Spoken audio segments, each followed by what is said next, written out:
Beleza, cambada. Seguinte, na verdade eu preferia falar sobre vantagens e desvantagens das ferramentas do GNU, que eu falei no último vídeo do Fedora. Eu sei que vai ter gente aí fazendo birra, vindo aqui xingar, mas, tô fazendo análise técnica. Se você pegar isso como análise técnica, você faz bem um trabalho na sua faculdade, por exemplo, ou implanta isso numa empresa que você trabalha, tá bom? Diferente do que eu ouvi, né? Que se pegarem os meus vídeos no meu canal e colocar, por exemplo, em um data center para alguém assistir, ninguém tem interesse. Pô, ninguém tem interesse em assistir benchmark de placa de vídeo tocando funk no fundo, falando que vai passar esmalte nas garras do Wolverine. Pô, isso que ninguém quer ver. Mas tá, ao invés de fazer esse vídeo, que eu tenho preferência, vantagens e desvantagens das ferramentas GNU, eu estou vindo aqui falar hoje sobre o Google ter se tornado membro Platinum da Linux Foundation, que foi inclusive a pessoa até que me pediu para poder comentar e tal. O Google já é membro da Linux Foundation faz tempo. E o que é interessante, né, que o Google se tornou membro Platinum da Linux Foundation depois da Microsoft, mesmo sendo há muito tempo e a Microsoft sendo há pouco tempo. E é um ponto interessante porque dá para entrar num assunto aqui que gera polêmica. Porque assim, o Google investe hoje no sistema operacional chamado Fuchsia. É um sistema operacional microkernel e tal. E muito do que se fala sobre o Fuchsia se torna especulação.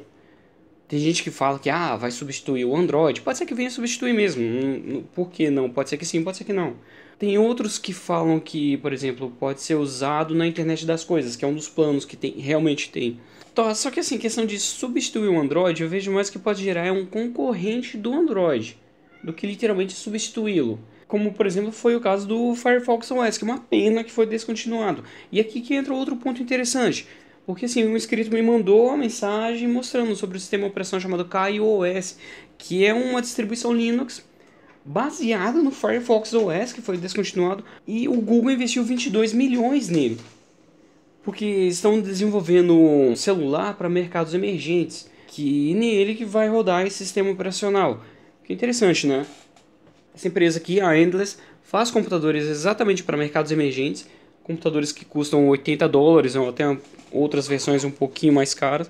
E agora tem esse que vai custar em torno de US$ 15. O Brasil não conta, né? O Brasil não é outro país, não é um país emergente, é outro mundo. Porque um celular de US$ 15 vai custar uns R$ 200. E aí que tá um ponto interessante, né? A pessoa pode vir aqui e falar assim: então é por isso que o Google se tornou membro platino da Linux Foundation por causa do KaiOS. Na verdade, não.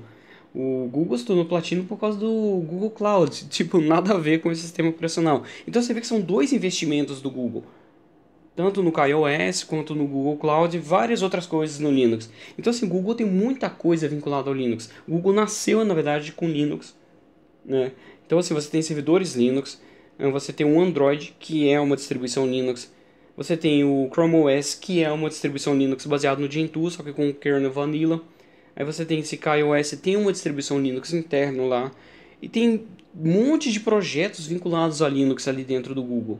Só que o Google não trabalha só com Linux. Esse Fuchsia é um exemplo. Eles trabalham com FreeBSD, com OpenBSD, com vários outros projetos. Então assim, questão do o Google deixar de usar Linux, galera, primeiro que isso vai tempo. Não é de uma hora para outra. É como vocês viram na última live com o professor Augusto Manzano, que me mandou o livro de Lua, It's Rust, link na descrição desse vídeo. Que assim, uma linguagem você não substitui uma para outra assim, essa aqui é bom, então vou substituir de cara. Você vai ter dor de cabeça com isso. E assim são os sistemas operacionais também. Só que pode ser que venha substituir ou trabalhe em conjunto, que já trabalham com um monte de projetos em conjunto mesmo. O único sistema operacional que eu sei de informações que a gente lê notícias, essas coisas, é que eles não usam mais o Windows lá dentro, por questões de segurança. E o único motivo que ainda tem algumas máquinas Windows lá é para fazer testes, né, desenvolvimento de aplicações que eles distribuem para o Windows. Como, por exemplo, o próprio Google Drive, que é assim, você instala na máquina. Ou atualizações do Google Chrome, nova versão do Google Chrome, essas coisas assim. Mas então é isso, eu só quis dar minha opinião nesse aspecto, respondendo até a pergunta, tá? Não é um vídeo que agrega muita coisa assim, mas eu quis debater nessa questão. Que assim, não fiquem achando que o Fuchsia vai tomar o lugar do Android, sem antes ver alguma coisa acontecer. A gente já vê até rodando em máquinas mesmo, mas assim, não totalmente. Mas eu quero chamar até a atenção de uma outra coisa que eu ouvi. Teve um youtuber que falou que assim, eles estão desenvolvendo Fuchsia porque o Android não é customizável. Meu, é real que o cara soltou essa? Que o Android não é customizável? E tipo assim, o que me intriga, canal grande. Tipo assim, esses caras são formadores de opinião. É um canal grande, muita gente conhece, falando uma coisa dessa. Sabe, assim, eu acho que os youtubers têm que passar a tomar mais cuidado com o que fala. Porque, assim, as pessoas saem repetindo depois que eles falam. Tomam aquilo que eles falam como se fosse uma autoridade, como se fosse uma verdade total. E não é.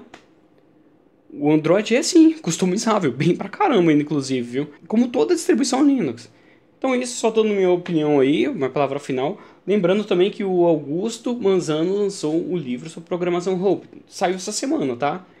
Então fica aí a dica. Confiram os livros do professor Augusto Manzano. Um abraço e falou! We believe the world doesn't need another expensive smartphone. Over 3 billion people still don't have basic internet access. That's 54% of the world's total population. 19% is unconnected because the infrastructure is not there, but the remaining 35% simply cannot afford it. Mobile devices are the best way to bridge this digital divide, but the average smartphone, at $120, is affordable to less than 10% of people in emerging markets. Does it matter? Children with access to internet in the evening get better grades in the classroom. Women who can go online start small businesses, schedule clinic appointments, or register their kids for school.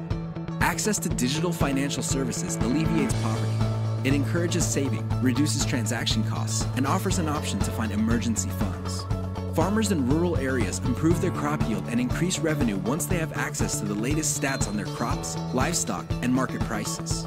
Opportunities like these emerge once phone prices drop below $34. Together with our partners, KaiOS makes this happen by powering light phones that require limited memory, offering smartphone-like functionality at a fraction of the cost. These affordable internet-enabled mobile phones have the greatest potential for delivering unprecedented opportunities in education, communication, entertainment, and business. It's how we help close the digital divide in societies around the world.